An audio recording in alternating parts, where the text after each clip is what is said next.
की प्रौढ प्रताप पुरंदर क्षत्रिय कुलावतांश सिंहासनाधीश्वर महाराजाधिराज राजा शिव छत्रपती श्री शिवाजी महाराज की जय जय भवानी जय शिवाजी. अशा चणे तुतरे चवडे वाजून सकाळी पहाटे 5ला आपल्या राजांचा राज्याभिषेक झाला. महाराज छत्रपती झाले. 21 तोफांचे इशारे देण्यात आले. महाराजांच्या राज्याभिषेकाचा जो आपण फोटो पाहतो ना, आपल्या काय म्हणतायत, काशी हूं की कला जाती मथुरा में मस्जिद बसती, अगर शिवराई ना पैदा होते तो सबकी सुन्नत हो जाती, सबकी सुन्नत हो जाती.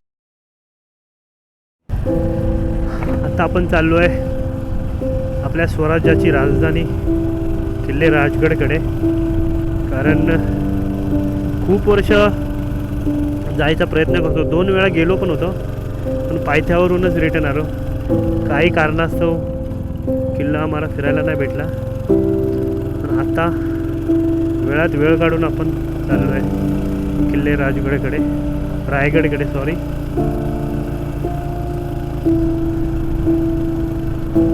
वळणाचा इथून घाटाचा रस्ता आहे.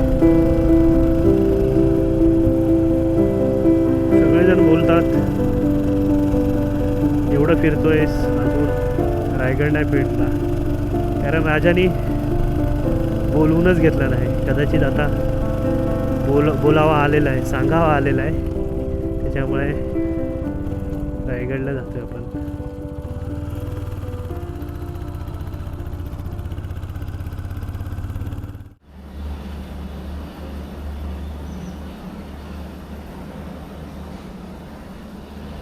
रायगडला पोचलो आहे. पायथ्याशी आहे आणि इकडे लोकल घर आहे. तिकडे आम्ही मस्तपैकी झुणका भाकर वगैरे सांगितले. दाखवत मला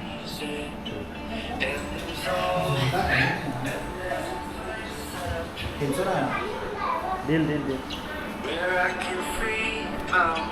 ये बासा ये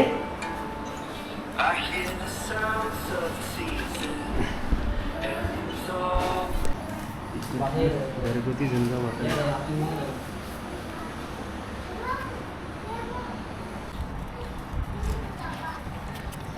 चांगला आहे का रे? थोडासा ठेचा आणि थोडंसं पिठलं.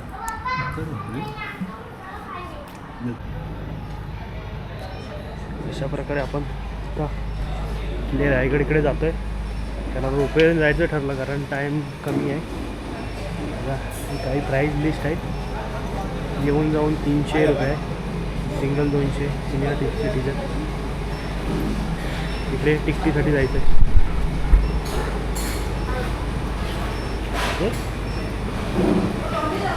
कुठं नाही असं गोल गोल फिरून आहे.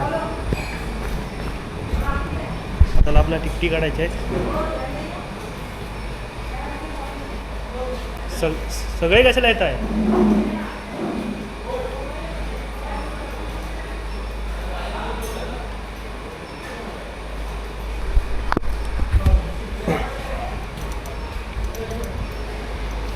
किती रुपये आहे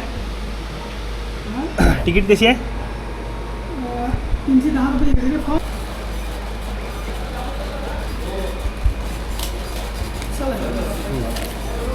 अशा काहीशी तिकिटी आहेत रोपवेच्या. रिटर्न तिकीट काढली कारण आमच्याकडे टाईम कमी आहे. त्याच्यामुळे रिटर्न तिकीट काढावी लागली. त्या अशा तिकिटी आहेत. चला रे चला.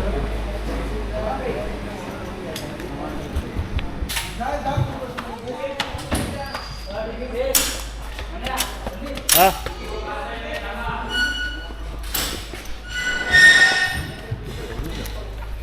हे काय स्कॅन झालंय ना? इकडे ठेवायचे आहे की स्कॅन? अच्छा.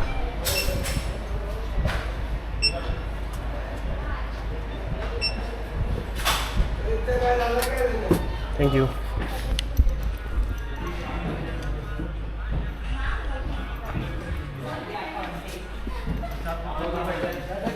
ते मला विंडो सीट पाहिजे.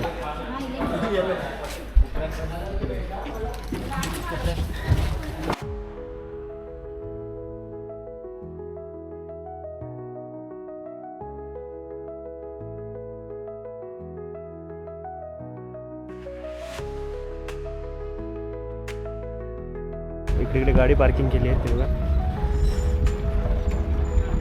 ब्युटिफुल नजारे.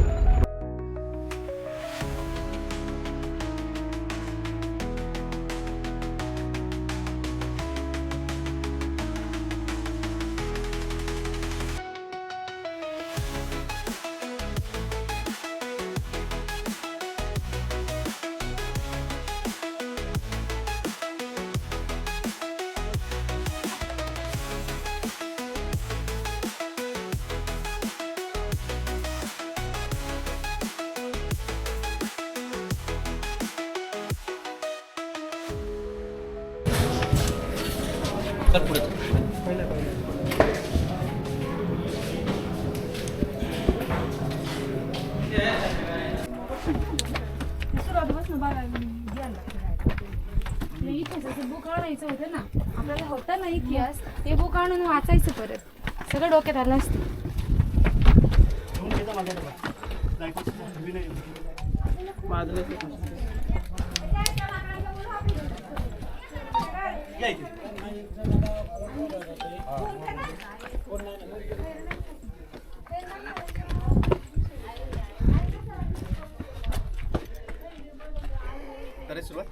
करा की. बोला छत्रपती श्री शिवाजी महाराज की जय. आता आपण प्रथम ज्या ठिकाणी उभे आहात ही रायगड किल्ल्याच्या मागच्या बाजून तुम्ही गडावरती एंट्री केली आहे, कारण ही रायगडाची मागची बाजू आहे. मग रायगडाची समोरची बाजू आपण 2000 पायऱ्या चढून गडावरती येतो, ती रायगडाची समोरची बाजू आहे. मग रायगड किल्ल्याची समुद्र सपाटीपासूनची उंची आहे 2851 फूट. रायगड किल्ला उंचावरती आहे. तुम्ही रायगड रोपवे प्रकल्पाने 5 मिनिटांमध्ये गडावरती आलात. त्याची हाईट आहे 1375 फूट 750 मीटर. रोपेच्या खालच्या बाजूला एक डोंगर आहे. या डोंगराला इतिहासामध्ये पोटल्याचा डोंगर म्हटलं जातो, कारण त्या पोटल्याच्या डोंगरावरून इंग्रजांचे 2 अधिकारी कर्नल प्रॉथर आणि मेजर हॉल या 2 ब्रिटिश अधिकाऱ्यांनी या गडावरती तोफ मारा केला, तेव्हा रायगड 11 ते 12 दिवस किल्ला जळत होता. या रायगडाचं आधीचं नाव रायरी नावाने या किल्ल्याला ओळखला जात होता. राजाने किल्ला जावळीचे मोरे चंद्रराव मोऱ्यांकडून राजाने किल्ला 1656 मध्ये जिंकल्यानंतर या गडाचं नाव रायगड असे जण नामकरण केलं. जावळी खोरं त्या काळामध्ये एवढं भयंकर जंगल होतं की प्रतापगड जो किल्ला आहे या प्रतापगडाच्या पायथ्यापासून ते रायगडाच्या उत्तरेला एक कोकण दिवा आहे. या कोकण दिव्यापर्यंत खालच्या भूभागाला जावळीचं खोरं म्हटलं जातं. त्याच्यावरून एक म्हण काढले. ती म्हण म्हणजे अशी म्हटली जाते, आपल्या डोईमधली ऊ अस्वलीच्या डोईमध्ये जर सोडली तर त्या अस्वलीचे केस एवढे भयंकर असतात की त्या केसातली ऊ सापडेल, मात्र जावळीच्या खोऱ्यामध्ये भला मोठा हत्ती सोडला ना तर तो सापडू शकणार ना, असं दाट जंगल होतं. महाराजांनी किल्ला जिंकला. राजे प्रथम या गडाच्या पायथ्याजवळ आले. राजांच्या सोबत त्यांचे पंत होते. मोरोपंत पिंगळे हे पंतप्रधान होते. राजे पंतांना म्हटलेत की पंत आपणच म्हटलात की रायरी रायरी ती हीच का रायरी. पंत राजांना म्हटलेत की महाराज हीच ती रायरी. आणि तेव्हा राजांच्या तोंडातून या रायरीबद्दल काय उद्गार बाहेर पडलेत. ते उद्गार असे म्हटले जातात, राजा खासात जाऊन पाहताच गड बहुत चकोट, चौथरपा गडाचे कडे ताशिल्याप्रमाणे गाव दीडगा उंच, पर्जन्यकाळी कडियावर गवतही उगवत नाही, धोंडा ताशी वेकच आहे दौलताबाद, पृथ्वीवर चकोटगड खरा परंतु उंचीने थोडका आणि दौलताबादचे दशिगुणी उंच. ऐसे देखून राजे संतुष्ट झाले आणि बोलिले, तख्तास जागा हाच गड करावा, कारण तख्त म्हणजे राजधानी. म्हणून महाराजांनी या राजधानीसाठी या रायगडाची निवड केली. ज्या दरवाज्यातून आपण आता एंट्री केली या दरवाजाला मेना दरवाजा म्हटलं जातो. मेना म्हणजे छत्रपती शिवरायांच्या राण्या किंवा राजघराण्यातल्या स्त्रिया सायंकाळच्या वेळी मेन्यांमध्ये बसून थंड हवेशीर बसण्यासाठी या दरवाजाचा वापर केला जायचा. मेना पालखी एकच, मेना बंदिस्त पालखी ओपन. आपण ज्या ठिकाणी उभ्यात हा राणीचा महाल आहे, कारण छत्रपती शिवरायांना 8 राण्या होत्या. सईबाई, पुतळाबाई, सोयराबाई, सगुणाबाई, गुणवंतबाई, काशीबाई, लक्ष्मीबाई आणि सकवारबाई. महाराजांनी या नामवंत सरदारांच्या मुलींशी लग्न केली होती. लिंबाळकर, जाधव, मोहिते, शिर्के, विचारे, गायकवाड आणि पालकर. कारण सोयरसंबंध वाढवावं म्हणून महाराजांनी 8 लग्न केली. या रायगडावरती मात्र 6 राण्या राहायच्या. 2 राण्या खाली राहायच्या. सईबाई राजगडावरती, त्या रायगडावरती आल्याच नाहीत. त्यांचं निधन राजगडावरती झालं 9 सप्टेंबर 1659 मध्ये. मग पुतळा राणीसाहेब राजमाता जिजाऊ महासाहेबांचा वाडाखाली पाचड गावामध्ये आहे. मग त्यांच्या सेवेला 1 राणी पाचडला पुतळा राणीसाहेब. मग रायगडावरती 6 राहायच्या, कारण एका राणीचा एवढा एक महाल आहे. प्रत्येक राणीला एक महाल असे रांगेत 6 राण्यांचे 6 दालनं आहेत. यांच्यावर जेवढं छत होतं इंग्रजांनी ज्यावेळी हल्ला केला, जेवढं लाकडाचं होतं ते जळून गेलं. मग पाहण्यासाठी काय भेटतं आपल्याला, ह्याच्या आडव्या भिंती दिसतील. ह्या शिवकालीन नाही, पेशव्यांच्या काळातलं बांधकाम आहे. परंतु दगडी बांधकाम जेवढं तुम्हाला दिसेल हे महाराजांच्या काळातला आहे. कारण प्रश्न पडतो, किल्ला एवढा मोठा आहे की 1200 एकराचं क्षेत्रफळ आहे. रायगड बांधायला महाराजांना 14 वर्षे लागली होती. बांधकामासाठी लागणारी दगडं ही रायगडावर कशी आणले? कारण दगडं खालून तर वरती येऊ शकत नाहीत. याच गडावरती मोठमोठ्या खाणी खोदल्या, त्यातून दगडं काढली, त्यांनी आपलं बांधकाम केलं. आताच्या बांधकामांमध्ये आपण सिमेंट वाळू वापरतो, त्या काळामध्ये चुना, गुळ आणि शिसेने हा रायगड बांधलेला आहे. पुढे हॉल, पाठीमागे बेडरूम आणि त्याच्या मागे 350 वर्षापूर्वीचं शौचालय आहे. अच्छा, हे ते पूर्ण सगळे सेम महाल आहेत. सेम महाल आहेत का? ते एक बघितला हा, हा. रांगेत 6 आहे. अच्छा, हां.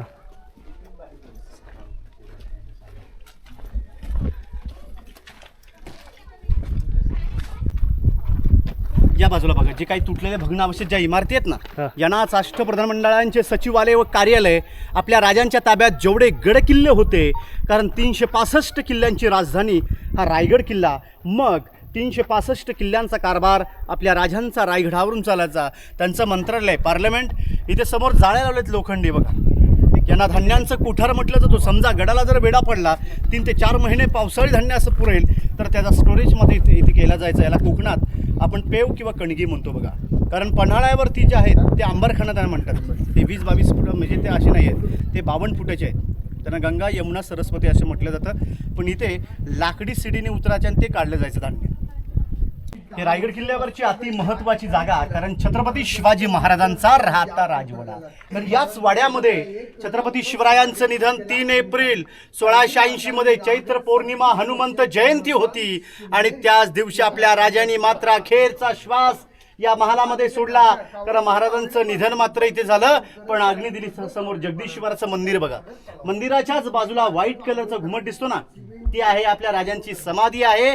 पण या भिंतीपासून समोरच्या भिंतीपर्यंत हा पूर्ण राजांचा प्रशस्त राहता राजवाडा, मखमली पडद्याने सजवलेला महाल. त्या मशालीच्या उजाडात या महालाचं वैभव काय असेल आपण कल्पना केली तर. वाड्याच्याच बाजूला इथे पाण्याच्या टाक्या. त्या काळामध्ये खांद्यावर कावडीनी पाणी आणलं जायचं तलावातून. त्या पाण्याचा स्टोरेज इथे केला जायचा. आणि त्याच्या बाजूला आपल्या राजांचं नाणीघर, म्हणजे आताचं टबाट, ज्याला आपण बाटप म्हणतो ना, तसंच राजवाड्यामध्ये महाराजांचं स्नानगृह, आंघोळीचं ठिकाण समोर.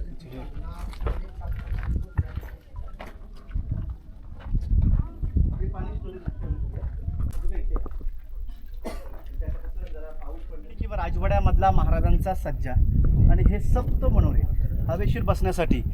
एकावरती एक अशी 5 मजली, पलीकडचा विजयी स्तंभ. महाराज जर कोणतेही गड किल्ले जिंकून आले की इथे आपला भगवा झेंडा फडकावायचे. समोर एक विटांची रूम दिसते बघा. या विटाच्या रूमला टाकसाळ म्हटलं जातो. टाकसाळ म्हणजे मिंट, म्हणजे आत्ताची जी रिझर्व्ह बँक आहे तशीच महाराजांच्या काळातली ती रिझर्व्ह बँक. कारण आत्ताच्या कॉईन्सवर लिहिलेलं असतं सत्यमेव जयते. आपल्या राजांची राजमुद्रा होती. प्रतिपचंद्र लेखे व वर्ध विश्ववंदिता, शहा सुनो शिवशाहीशा, मुद्रा भद्राये राजते. प्रतिपचंद्राच्या कोरीप्रमाणे चंद्र जसा वाढत जातो तसा शहाजी राजांचा पुत्र शिवाजीराजे यांचं राज्य चंद्र कोरीप्रमाणे कलेने आपल्या राजांचं राज्य पुढे वाढायला पाहिजे. इथे एक आयाताकृतीची रूम, अंडरग्राऊंड खाली एक तळघर आहे. 8x10ची रूम. याला खलबतखाना म्हटलं जातो. खलबतखाना म्हणजे थोडक्यात आपल्या राजांची सिक्रेट. या कणाची बातमी या कणाला समजली नाही पाहिजे. गुपित काय बोलायचं असेल तर या रूमच्या आतमध्ये जाऊन महाराज बोलायचे म्हणाला खलबतखाना. कारण खलबतखान्याचे गुप्त हेर होते बहिरूपी बहिर्जी नाईक. एवढे हुशार, एवढे चतुर की 18 भाषांचं ज्ञान. आणि स्वराज्याचा तिसरा डोळा म्हणजे बहिर्जी नाईक. समोर जे लाईटीचे पोल दिसत बघा, त्याच्या सरळ स्ट्रेट खाली हिरकणी कडा आहे. त्या बाजूने हिरकणी आपल्या बाळासाठी उतरली होती. परंतु ज्याने रायगड बांधला, आपल्या बांधकाम खात्याचे प्रमुख होते इंजिनियर, आर्किटेक्चर हिरोजी इंदुलकर, ज्याने 14 वर्षामध्ये रायगड बांधला होता. गड बांधल्यावरती हिरोजी इंदुलकरने गडाची गॅरंटी पण दिली होती. हिरोजी म्हटले, महाराज आपल्या परवानगीशिवाय आणि महादरवाजाच्या व्यतिरिक्त गडावरती हवा आणि खाली जाईल ते पाणी, असा बेलाद आणि बुलंदगड केले. पण महाराज म्हटले, हिरोजी रायगड आपल्या राजधानीच्या दृष्टिकोनातून बेलाद व बुलंद झाला नाही. कारण का, ज्या कड्यावरतून जर हिरकणी उतरू शकते तर त्या कड्यावरून एक दुश्मन चढेल किंवा उतरू शकेल. म्हणजे एका स्त्रीने एका शत्रूची जागा दाखवली आणि तेव्हाच हिरकणीचा सत्कार महाराजांनी हिरोजी इंदुलकरांच्या हस्ते साडी चोळी देऊन तिच्या मानाचा मुजरा केला. पण हिराच्या कड्यावरती 2 महिन्याचं बाळ होतं. त्या बाळाला राजे नक्कीच म्हटले असतील की वा बहादरा की या आईचं दूध पेलेस, लवकर मोठा होऊन आपल्या स्वराज्यामध्ये सामील हो. तर त्या मातेला किती धन्य झाला असेल. महाराज म्हटले, हिरोजी जा कडा उडवा, सुरंगणीत तासून घ्या आणि त्या कड्याला नाव द्या हिरकणी कडा. आजही इतिहासामध्ये हिरकणीचा उल्लेख आहे. पण त्या हिरकणीच्या बुरुजावरून एक छोटीशी कविता आहे. ती कविता अशी म्हटली जाते की रायगडावर राजधानी ती होती शिवछत्रपतींची, कथा सांगतो ऐका जुनी तेथील हिरकणी बुरुजाची. वसले होते गाव तळाशी वाळुसर या नावाचे, राहत होते कुटुंब छोटे गरीब धनगर गवळ्याचे. आई बायको तान्हा मुलगा कुटुंब होते छोटेसे, अनशोभत होत्या हिरा नावच्या तडपदार घरवालीचे. सांज सकाळी हिरा जात असे दूध घेऊन गडावरी, चालत होती उपजीविका त्या लेकीच्या धंद्यावरती.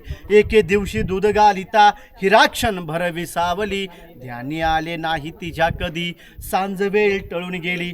सूर्यदेव मावळते झाले बंद गडाचे दरवाजे, आणि मनात भ्याली हिरा म्हणाली घरी ताने बाळ माझे.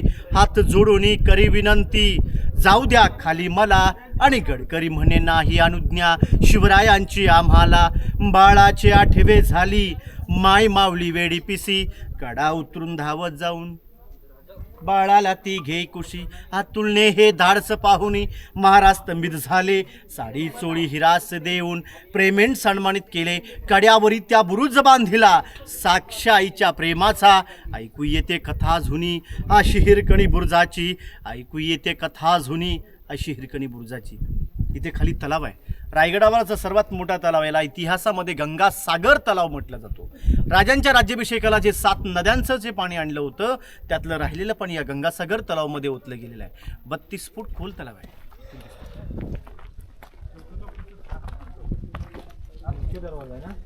मुख्य दरवाजा खाली आहे, हा बाले किल्ल्यातला नगार. सिंहासन पंचधातूचं आहे, पण असंच होतं आपल्या राजांचं 32 मणाचं सुवर्ण सिंहासन. 1 मण म्हणजे 40 किलो, 1280 किलो वजनाचं जे सिंहासन होतं ते इंग्रजांनी पळवलं. हे 5 मेटलचे 1985 मध्ये भारताचे 7वे राष्ट्रपती डॉक्टर ज्ञानी जयसिंग जेव्हा आले होते तर त्यांच्याच त्या मेघडंबरीचं उद्घाटन केलेलं आहे. या मेघडंबरीच्या आतमध्ये आपल्या राजांची मूर्ती आहे. ही मूर्ती युवराज छत्रपती संभाजीराजे कोल्हापूरचे त्यांचे वारसदार यांनी 2009 मध्ये 6 जूनला महाराजांच्या राज्याभिषेकाला महाराजांची मूर्ती आतमध्ये बसवलेली आहे. कारण 600 किलोची मूर्ती आहे. हा पूर्ण परिसर आपल्या राजांचा राज दरबार 351 वर्षापूर्वी झालेल्या छत्रपती शिवरायांच्या राज्याभिषेकाची जागा. कारण दरबारामध्ये राज्याभिषेकाला त्या काळामध्ये 6000 लोक उपस्थित होती. मग सिंहासन ते नगारखाना मधला अंतर 200 फुटापेक्षा जास्त आहे. त्या काळात इलेक्ट्रिक माईक नव्हतं. कोपऱ्यात बसणारा व्यक्ती कुजबुज किंवा हळू आवाजामध्ये बोलत असेल तर तो आवाज महाराजांपर्यंत पोचला जायचा. महाराज तिथून बोलले की तो आवाज त्या मागच्या व्यक्तीपर्यंत पोचायला पाहिजे. ही एक सिस्टीम करून ठेवलेली, आणि यालाच म्हणतात की वास्तुशास्त्राची रचना आपण जर कल्पना केली तर त्या काळातले आर्किटेक्चर्स व इंजिनियर कशा असतील बघा. या सिंहासनावर जाण्यासाठी 4 पायऱ्या दिल्या. त्या 4 पायऱ्या एवढ्या महत्वाच्या पायऱ्यात की महाराज सिंहासनाच्या पायऱ्या चढताना राष्ट्रमाता जिजाऊ महासाहेबांच्या डोळ्यातून अश्रू गळले की शिवनेरीच्या मातीमध्ये जो बाळ माझा शिवबा खेळत होता तो आज 32 मणाच्या सुवर्ण सिंहासनावरती आरूढ होणार. राजे नक्कीच म्हटले असतील आऊसाहेबांना की आऊसाहेब मी हिंदवी स्वराज्याची पहिली पायरी चढतो तो तानाजी मालुसरे, दुसरी पायरी चढतो तो बाजीप्रभू देशपांडे, तिसरी पायरी चढतो तो मुरारबाजी, आणि चौथी पायरी म्हणजेच माझा प्रतापराव गुजर. राजे सिंहासनामध्ये जाताना त्यांच्या वीर माळोईंच्या आठवणीत होती. ज्यांच्या जीवावर आज मी हिंदवी स्वराज्य निर्माण केलं ते शूर आणि वीर आज जर असते तर तो आजचा दिवस किती आनंदाचा असता. महाराज सिंहासनावरती आरूढ झाले. गागाभट्टांनी महाराजांच्या हातामध्ये विष्णूची मूर्ती दिली. विष्णू हा जगाचा पालक असतो. महाराज अवघ्या हिंदवी स्वराज्याचे राज्य होणार. महाराजांच्या अंगावर छत्र धरलं. गागाभट वरती येऊन त्याने एक ललकारी दिलेली आहे. ती ललकारी म्हणतो पाठीमागून जय म्हणा की प्रौढ प्रताप पुरंदर क्षत्रिय कुलावतांश सिंहासनाधीश्वर महाराजाधिराज राजा शिवछत्रपती श्री शिवाजी महाराज की जय. जय भवानी, जय शिवाजी. अशा चणेत उतरे चवडे वाजून सकाळी पहाटे 5ला आपल्या राजांचा राज्याभिषेक झाला. महाराज छत्रपती झाले. 21 तोफांचे इशारे देण्यात आले. महाराजांच्या राज्याभिषेकाचा जो आपण फोटो पाहतो ना आपल्या घरामध्ये, त्या राज्याभिषेकाच्या छायाचित्रामध्ये इंग्रज वकील आपली कॅप काढून महाराजांना मुजरा करतो. याचं नाव हेनरी ऑक्झॅंडन. तो त्या काळामध्ये पायी चढून किल्ल्यावरती आलेला असतो. पण येणाऱ्या लोकांच्या स्वागताला त्या गेटच्या समोर 2 हत्ती आणि घोडे सजवले होते. इंग्रज दरबारामध्ये प्रवेश करतो एवढा विचारामध्ये पडतो की मी 2 पायाचा माणूस रायगड किल्ल्यावरती येताना जर का माझी दमछाक होते तर हे 4-4 पायाचे हत्ती गडावर कसे आणले राजांनी. हा इंग्रजाला प्रश्न पडला, त्याच्या प्रश्नाचं उत्तर त्याला मिळत नाही. त्याने तो प्रश्न आपल्या रोजनिशी वहीमध्ये लिहिला. या रोजनिशी वहीचा long from BBD book of Bombay Douglas. त्याचे उत्तर अलीकडचे रायगडाचे अभ्यासक व संशोधक ते म्हणतायत राजे एवढे ग्रेट होते की रायगडाची बांधकामं चालू असताना महाराजांनी छोटी पिल्लं पालखीत बसून वरती आणून त्यांचं पालनपोषण गडावर केलं. ही आपल्या राजांची मोठी दूरदृष्टी होती बघा. तो नगारखाना 52 फुटाचा गेट आहे, पण याचीच कॉपी मारली, याची प्रतिकृती मारली आणि ब्रिटिशांनी गेट ऑफ इंडिया आणि मुंबई गेट बांधला.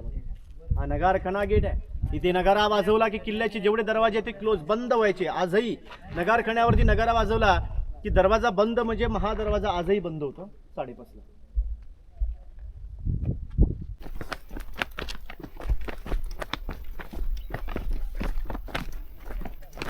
आपण ऑल इंडियामध्ये टी व्हीमध्ये पेपरमध्ये पोस्टरमध्ये राजांची आपण जी प्रतिमा पाहतो ही प्रतिमा रायगडावरती आहे. कारण हा पुतळा 1974 भारताच्या प्राईम मिनिस्टर इंदिरा गांधी आणि पहिले मुख्यमंत्री यशवंतराव चव्हाण या रायगडावर आले होते. तेव्हा इथे हेलिपॅड होतं. तर त्यांच्या हस्ते महाराजांच्या पुतळ्याचं उद्घाटन केलेलं आहे. मूर्ती घडवले मुंबईमध्ये गिरगावमध्ये. याचे शिल्पकार गणेश पाटकर आणि सहस्रबुद्धे. वरचं छत्र 2012 शिवप्रतिष्ठान सांगलीचे अध्यक्ष संभाजी भिडे गुरुजी. आजही त्यांची लोक सांगलीवरून दररोज पूजा करण्यासाठी रायगडावर येतात. दररोज? हा, 35 वर्ष झाली. हा पूर्ण परिसर आहे ना, याला होळीचं मैदान किंवा होळीचा माळ म्हटलं जातो. कारण फाल्गुन महिन्यामध्ये, शिमग्याच्या महिन्यात मार्चमध्ये पहिली होळी इथे पेटवली की पूर्ण गड किल्ल्यांवरती होळी पेटवली जायची. पण त्या काळातला मात्र नियम असा होता की महाराज पेट्या होळीत नारळ टाकायचे. पण त्या पेट्या होळीतून जो हाताने नारळ काढेल, जो बहादूर असेल त्यालाच राजे 1.25 किलो सोन्याचा कडा आणि डोक्यातलं मुकुट महाराज बक्षीस द्यायचे. संभाजी महाराज 9 वर्षांच्या असताना पेट्या होळीतून नारळ काढला होता बघा. समोरची बाजारपेठ 800 फूट लांबीला, 40 फूट रुंदीलाच, पण जमिनीपासून हाईट बघा एवढ्या उंचावर का ठेवले? घोड्यावर बसून सामान खरेदी करता येईल म्हणून त्या हाईट त्याच लेवलला ठेवलेली आहे. समोर दुकान, मध्ये स्टोरूम आणि मागच्या बाजूला राहायचे आगी दुकान, पिछे मकान. त्या काळामध्ये अतिक्रम प्रकरण नव्हता. आता अतिक्रमण नसतं कारण दुकानांच्या पायऱ्या रस्त्यावरती असतात बघा. त्या पायऱ्या ज्या आहेत त्या आतल्या बाजूला आहेत, रस्त्यात नाही आहेत. 44 दुकानं म्हणजे उजव्या बाजूला 22 आणि डाव्या बाजूला 22 असे 44 दुकानं आहेत. पुढे जगदीश्वराचं मंदिर बघा, त्याची मी माहिती द्या, फक्त दर्शनाला जायचं तुम्हाला. त्या मंदिर बघा दिसे ना, ते जगदीश्वर शंकराचं महादेवाचं मंदिर आहे. फक्त जो आकार आहे तो मशिदीसारखा ठेवले बघा. कारण मशीद ठेवण्याचं कारण आहे, गडावर जर का मोगलाई सत्ता आली तर मोगलांना समजावं की ते आपलं मंदिर आहे. मग आपल्या लोकांना आपण समजलं पाहिजे. कारण मंदिरातला जो मधला कळस आहे ना, त्याच्या चारी बाजूला कमळाच्या कळ्यात, कमळ म्हणजे हिंदूंचं प्रतीक असतो. दोघांना सेम वाटावं म्हणून ते मोगलांना तोडलं नाही. परंतु कोणत्याही गड किल्ल्यांवरती गेलात, शंकरांच्या मंदिरांचे दरवाजे तुम्ही जर बघाल तर उंचीला कमी आणि रुंदीला कमी ठेवलेत. कारण का? औरंगजेबचे सरदार उंचीला जास्त असून अंगाणी दिप्पाड असायचे. आपल्या मंदिरांमध्ये जर गेले तर नतमस्तक वाकून जावं म्हणून दरवाज्यांची हाईट ठेवलेली आहे. बाजूला महाराजांची समाधी दिसते बघा, व्हाईट कलर घुमट, ती महाराजांची समाधी आहे. समाधी शोधली महात्मा ज्योतिबा फुल्यांनी 1869 साली. समाधीच्या बाजूला एका कुत्र्याचं स्मारक आहे. आज त्या कुत्र्याबद्दल या महाराष्ट्रात खूप वादंग चालू आहे. समाधी आणि मंदिराच्या मध्ये गेट आहे. त्या गेटच्या पहिल्याच पायरीवर नाव लिहिले की ज्याने रायगड बांधला, आपल्या बांधकाम खात्याचे प्रमुख होते इंजिनियर आर्किटेक्चर हिरोजी इंदुलकर. 14 वर्षात रायगड बांधला होता. गड बांधल्यानंतर महाराजांनी विचारलं, हिरोजी तुम्ही आमच्या बांधकाम खात्याचे प्रमुख म्हणून मी प्रेमाने तुम्हाला हिरोजी म्हणतो. 14 वर्षात रायगड बांधलात हिरोजी, काय बक्षीस तुम्हाला पाहिजे? हिरोजीनं हवा असतं तर 2 गावांची इस्टेट, अर्ध्या गावाची वतनदारी, जहागीरदारी, पाटीलदारी मागितली असती तरी दिली असती. कारण का? सिंधुदुर्ग किल्ला त्यांनीच बांधला होता, प्रतापगड ही त्यांनी बांधला होता. मग रायगडाची बांधकामं चालू असताना पैसे कमी पडले, स्वतःचं घर दार वाडा हिरोजीने घाण ठेवला. या रायगडाची बांधकामं पूर्ण केलीत. महाराज म्हटले, मागा हिरोजी, काय हवंय आपल्याला? काय मागतलं हिरोजीने? हिरोजी म्हटले, राजा आपण मंदिरात जाताना ज्या पायरीवरती आपला उजवा पाऊल पडेल तिथे का नावाची पाटी द्या की जिथे आपला चरण स्पर्श होईल. म्हणून नाव लिहिलेलं आहे, सेवेचे ठाई तत्पर हिरोजी इंदुलकर. कारण सेवेसाठी हिरोजी इंदुलकर सदैवरती तयार राहील. परंतु जाता जाता मराठ्यांचे काही 4 शेर आहेत. ते 4 शेर असे म्हटले जातात की घासल्या विना धार नाही तलवारीच्या पातीला, घासल्या विना धार नाही तलवारीच्या पातीला, आणि शिवचरित्राशिवाय अर्थ नाही या महाराष्ट्राच्या काळ्या मातीला.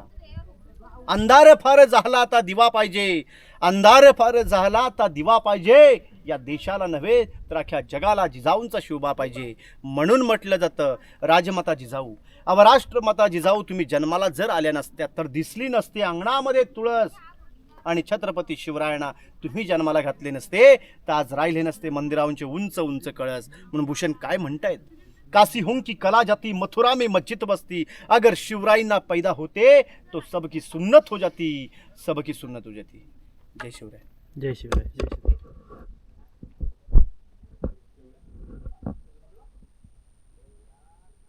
मनोज गुरव.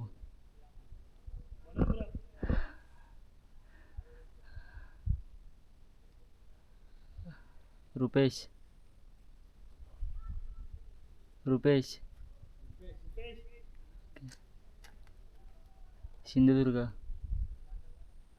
सिंधुदुर्ग. काय? हां बरोबर. ओके, येतो आवाज. फक्त शांतता पाहिजे. आणि त्यानंतर इकडचा जो मेन गेट आहे त्या मेन गेटपासून तिकडे आवाज एकदम क्लिअर जाता ऐकायला, जरी किती हळू आवाजात बोललं तरी.